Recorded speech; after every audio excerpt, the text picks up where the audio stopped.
Hey guys, welcome back to Kurt Ranch channel. Back here on beautiful Kurt Ranch, and today I wanted to talk to you guys about fencing. Um, it's been interesting, I can tell you guys that. So when we first started building this ranch, one of the things that my wife and I started on was building a 5-acre pasture fence line. I'm going to show that to you. It looks like this. Now, I can tell you cost was obviously a concern, but we also knew that we were going to have goats along with cattle and horses. So we have found that the best choice is to use no climb. And it actually has worked out really well for us. As you can see right here, and we built our own H braces out of these posts. These are 4x4 posts, and they do the job. And when you put in the posts, you want to make sure you're at least 2 feet in the ground, and they should be cemented. Now here's the trick on posts. One of the things, I don't know if everybody knows, but when you pour the cement in there, it doesn't drop all the way down. So what you want to do is get a piece of rebar and jam it down into the cement. You'll be surprised at how much more it drops. And you want to make sure it's nicely packed before you pour the water into the ground. But when you do that, it creates a nice solid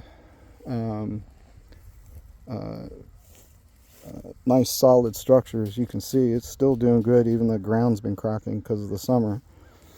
Now the other thing I want to show you guys that's really important is you want to put the no climb on the outside of the H post, but when you come around, you want to put the fencing on the inside of these posts.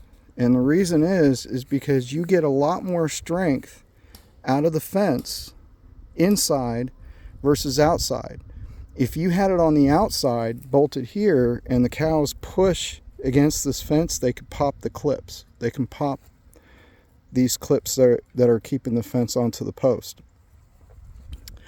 So this gives you a lot more strength. Also, you don't want to over tighten these no climb fences, right? You want them to be able to give, because the animals love to scrape. They love to push against the fence line. If you have it so tight that it's ready to snap, all they do is they push on it and it snaps. So you want it to have some slack.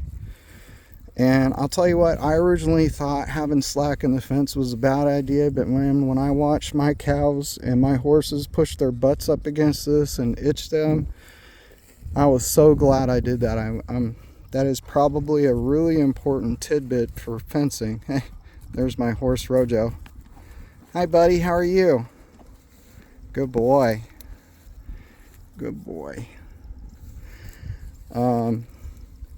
So now I tell you, I really like this no climb fencing. I do have 2 other types of fencing on the property, but this pasture fence has served us really well with our animals. We've really not had that much trouble with them either busting it or causing problems or even, let's say, escape. Now, I don't know if you guys can see way back there, but there's one of my heifers in pasture 2. Now, what's interesting about pasture 2 is I have barbed wire and I have an electric fence on the side of my neighbor. Now, pasture 2, the electric fence, you know, if you do electric fence correctly, it works great. But I can tell you what, it is extremely sensitive. Weeds grow too high, it'll ground out the wire. If the wire gets ground out or something's just not working right, maybe there's something wrong with the solar battery. The connections from the ground is not working right. So you don't have electricity going through that, those cows will slip right through. Same thing with barbed wire. If barbed wire is not tight, the cows don't care. They'll stick their heads through and they'll step right through. And so I don't know if you guys ever driven around the countryside, but if you look at some of the pasture fencing that is done with barbed wire, you'll find that there's stuff like a stick or wire down the middle of in between the posts. And the reason they do that is to keep the cows from slipping through. Um, and the other thing I want to keep you guys in mind is like barbed wire is pretty damn strong and it takes a lot of tightening. So you have to have really good solid H posts in place to tighten all that fencing up. And uh, you know that can take a lot of work, but um, if you have to keep cattle in and you've got to do some fencing, but you have low budget, electric fence is fine. It'll work, but you got to maintain it. That's the key. If you do not maintain it and you don't check on it regularly, they can bust. If there's no electricity running through that wire, they can bust right through that wire. And I've had fencing wire. I've put up my own fencing wire in a couple areas to close off an area. My heifer, she's only 6 months old and she busted right through that like it was butter. Right? So when you do your fencing, don't half-ass it. Your fencing on a ranch is the most important thing you can have, because if your cattle gets out, if your animals, your livestock gets out, you ain't going to be a happy camper. And there are various solutions, and if you think this cheap solution is going to work, you know what, by all means do it, but be prepared, because if it doesn't work, you're going to have to fix it, because you got animals depending on you, and it's your responsibility to keep your animals on your property. So all kinds of different fencing can be used. I use 3 different types on my property. Would I do electric fencing all over again? Probably not. I was like, if I had to do it all over again, I think I would just go ahead and do barbed wire for my perimeter fencing. And you know what? Ranchers have been doing this for a long time. So if you see a shit ton of ranches using barbed wire, H posts, metal posts in between, they already know what they're doing. There's a reason why they're doing this. They've already experienced it all, right? Can you use electric fencing as a temporary solution? Yeah.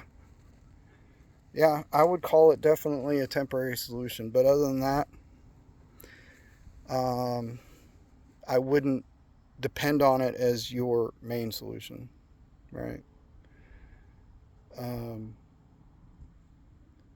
But that's what I wanted to talk to you guys about. So if you guys have any questions, if you like what I shared with you guys, the 4x4 posts, they were cheaper, but I can tell you when you put up the no climb, it is a pain in the ass because the edges catch onto the no climb. So it makes it harder to stretch it out.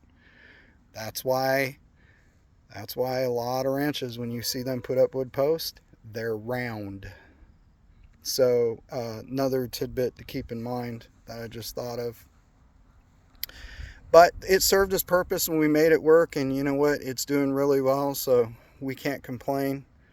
5 acres is a lot to fence off, and so especially with no climb, I mean, it wasn't a cheap project. I'm pretty sure I spent about $5,000, but it was a hell of a lot cheaper than getting someone out here to do it for me. And we did save some money doing it, so, and it's working. But if you guys got any questions, there's a lot of different things my neighbors and I have been learning about fencing and tricks of the trade.